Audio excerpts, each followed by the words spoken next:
Sorry, I'm still giggling over Real Madrid and fucking lit. Oh my God. You must just literally sometimes write these things and just be like, fuck yeah, that's sick. I can't believe I put Real Madrid and fucking lit together. That's banging. You know, this album by personality was a funnier album.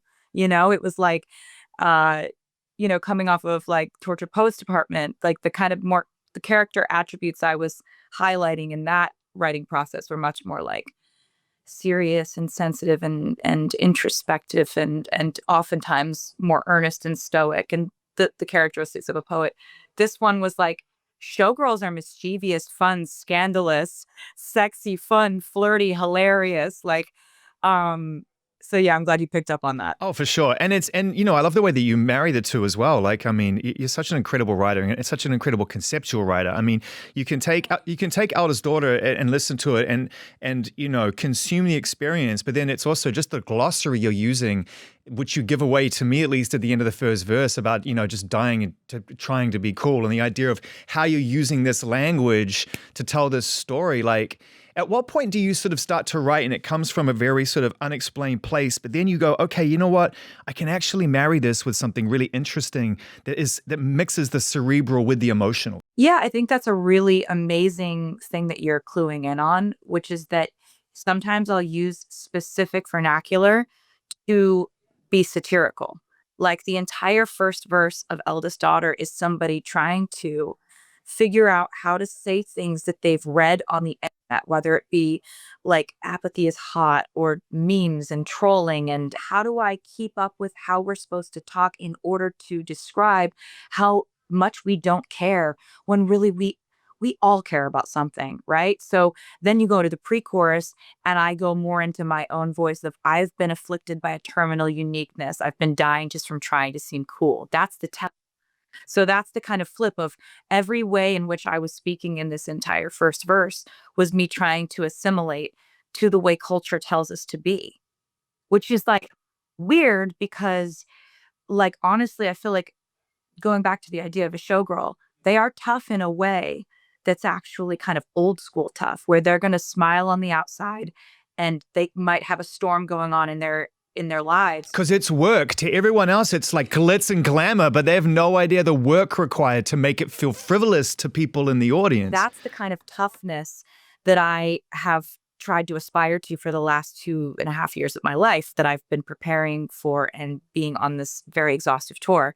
But there's also this kind of cultural thing now where we like sort of talk about softness and sadness and these feelings of being hurt and feeling like those feelings, like we talk about them, but we're not allowed to express wanting love, wanting these things in life. Like there's this aversion to actually seeming like you could need anything or that you could need or want anyone. You're supposed to accidentally have love. You're supposed to accidentally end up on vacation. This is the cautious discretion, which you beautifully describe in that song as well. This idea of learning cautious discretion, which is a heavy, heavy thing to have to take on at a young age, to check your moves before you make them.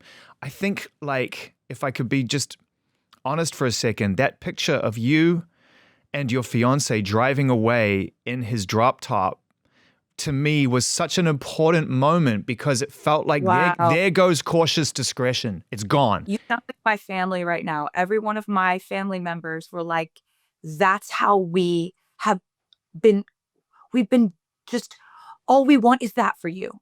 You know, like so much of the way that anyone in my position in my industry has to be is you have to really think your way around every single thing you say before you say it. It's obviously very easy to talk to you because you're so thoughtful about the music and you're coming from such a place of authenticity, but Thank you. You know that about yourself. It's really one of the beautiful qualities that makes you fun to talk to for artists. But like when I was, when I met Travis, I started to feel a little bit like I could be like a person who could have romantic whims and have these dreams. And the song Wish List is like that chorus, like you were just talking about the verses, which were so fun and funny to write, but it gets very sincere in the chorus. I don't know if you've seen the movie Happy Gilmore, but he has this happy place, like where he goes into this utopia of this is exactly what he would want. And this is where he escapes to mentally in times of stress, pressure, anxiety, or chaos. And that chorus of that song is me just describing what my happy place is. You know, you've made so many people happy, Taylor, with the release of this record. The fans are unbelievable. I don't even know how to thank them for what they've done this week and for how much they've loved this music and how they've just like immediately gotten it, you know? How are you absorbing the reaction these days? How do you choose to process? The math is one thing, and that just goes on around us in life now. But then the real human interaction is what I know that you really still tap into. And when you have an album that's this big with so many people pouring their energy and being so invested in it, how do you absorb all of that in the days that follow? Because we're talking for real a few days after the album came out. Yeah, I mean, I welcome the chaos. The rule of show business is if it's the first week of my album release and you are saying either my name or my album title, you're helping. Um, and art, I have a lot of respect for people's subjective opinions on art. I'm not the art police. It's like everybody is allowed to feel exactly how they want. And what our goal is as entertainers is to be a mirror. Oftentimes, an album is a really, really wild way to look at yourself, right?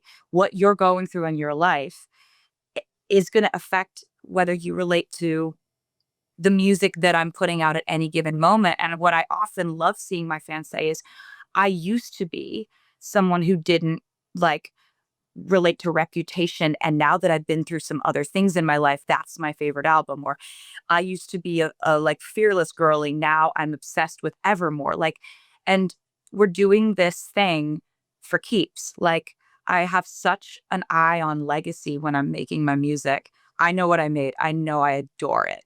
And I know that, like, on the theme of what the showgirl is, all of this is part of it. It's ordered chaos though, Taylor, because I'm looking at the album cover right now, which you revealed in the video that you directed, which was already there and already waiting. And we were trying to figure out what this all meant. And then it all makes sense in time that moves forward. And so, it must have been really wonderful to release that video and know that it answered a lot of questions for fans and also raised a lot of questions because, as always, 87 on the door, what's going on over there? All these kind of really cool things. To direct that and storyboard that must have been a blast. Oh, it really was. I had a list of just, I think it was like over 100 Easter eggs to put into that video. And I was just going through my list and checking them off one by one as we were going through our production design process. And it's a blast because the fans have made it a blast because they know that this all points to, current art, past art, or future art. That's pretty much the realm of the Easter egg thing. So the fact that they care that much about the sort of canon of albums that I've made or plans I may have in the future, it's like I just am very honored by it, and it seems like they're still having fun with it. Like, as long as this is something that's fun for them, it's going to be fun for me to plan. Oh, I'm sure it is. And if you say there's over 100 or so in there, then I'm sure everyone's going to go right back and start watching that video again, trying to figure out what they haven't already figured out. I wanted to finish this brief conversation by talking about legacy and personal legacy and growth. The idea of being able to write in the moment, not necessarily be beholden to something you experienced previous, but honoring it by putting it out a year later or 6 months or 3 months later. And it being an album that's so full of joy and so full of humor, even about the things that probably used to drive you crazy, you're able to laugh at now, which I love as well. And so the question is that, getting to a place where you can make an album like this, capture lightning in a bottle as you described it. What has it allowed you to leave behind? You've created new space to fill it with love and joy and all the things to come, but we're finite. What have you been able to leave behind by making this album? Making this album was really something I've been wanting to do for my entire career because I have always wanted to have fun in this type of way, to have fun, to exhibit mischief and be flirty and fun and make jokes and like get to have that side of my personality that's a huge part of my personality. A lot of people, like, who are friends of me and when we meet in person and stuff, people realize that like oftentimes I get so serious, or I'm really known for a lot of my sad songs, my cathartic songs, or breakup songs or whatever, because I love to write those things. Um, but that's not the place I'm in my life. So what I have left behind is something that really exhibits who I am in this moment, pays homage to the most important moment of my life, which was the exuberance and electricity of the Eras tour. um, I'm so proud of this songcraft. I'm so proud of these melodies and these lyrics and these stories, and going in and out of character and kind of playing with your style of speak. It's interesting. I I oftentimes have a recorder going while we're writing. And me and Max and Johan, our vibe is very like stream of consciousness. You sing this line, I sing the next line. Wait, wait, wait, wait, wait. What did you say 2 minutes ago? That second note was better in that. Can we go back, run it back? What did you say there? Um, and so what I just actually just put this out on iTunes is voice memos from when we were writing, because you actually get to hear us come up with these ideas, stream of conscious, in the moment, in real time. And it's pretty wild. I'm very lucky to get to experience that with people like them who are just, I mean, they're geniuses in my opinion, and I feel elevated every time we work together.